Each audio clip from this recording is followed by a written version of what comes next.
देखो बेटा, question number 41 जो कि 2024 का है, बड़ा लेटेस्ट है। अच्छा है, आपको चार एक्सप्रेशन दिखाई दे रहे होंगे।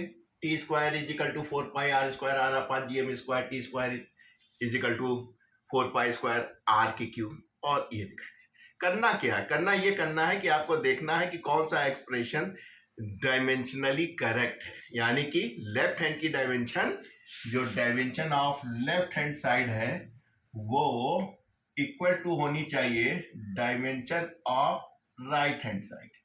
अब देखिए, चार में आप कहेंगे ट्रायल एंड एरर सबको निकालने, नहीं, थोड़ा सा बुद्धि दिमाग लेके चलिए। तो आपने कहा कि सर ये तो एल क्यूब हो जाएगा, ये तो कांस्टेंट ही है, डायमेंशन लेस कांस्टेंट है, ये टी स्क्वायर है तो एल स्क्वायर टी स्क्वायर नहीं हो सकता। एक तो आपने एलिमिनेट कर दिया। अब आगे देखा, आपने देखा ये है, यहां आपने देखा कि जीएम और जीएम दो हैं, तो यहां पॉसिबिलिटी हो सकती है कि हाँ, यहां ज्यादा पॉसिबिलिटी हो जाती, बहुत नियर बात चल रही है।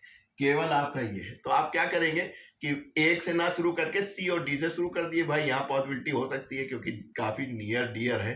तो आइए पहले सी का निकालते हैं। तो सी टी का तुम बताओ, क्या टी स्क्वायर हो गई, एम ए राइट, इनकी निकाल लेते हैं। तो सी में जब करें हैं तो ये तो डायमेंशन लेस कांस्टेंट है क्योंकि कांस्टेंट वैल्यू है। यहाँ पे हो गई एल क्यू, मास की मास हो गई, मामला फंसा जीएम का। जीएम हम हमेशा कहते हैं गुरु इससे निकाल लेना, यानी कि वहां याद नहीं रहता है, बस यही शॉर्टकट रहता है, इसी से याद कर लेते हैं। ये मास इंटू एक्सेलरेशन याद रहेगा, ये एल स्क्वायर रहेगा, ये एम स्क्वायर रहेगा, यानी कि ऊपर ले गए एम की -1 एल क्यू टी -2।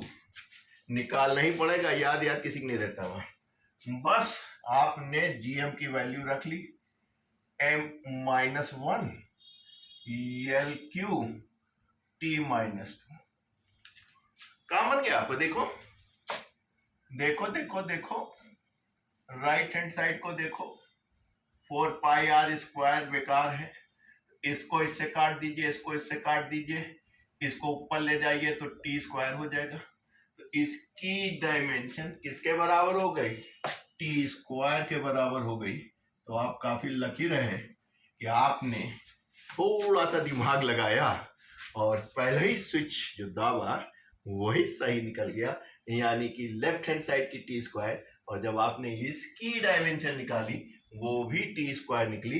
तो ये वाला जो एक्सप्रेशन है सी वाला, वो डायमेंशनली करेक्ट है।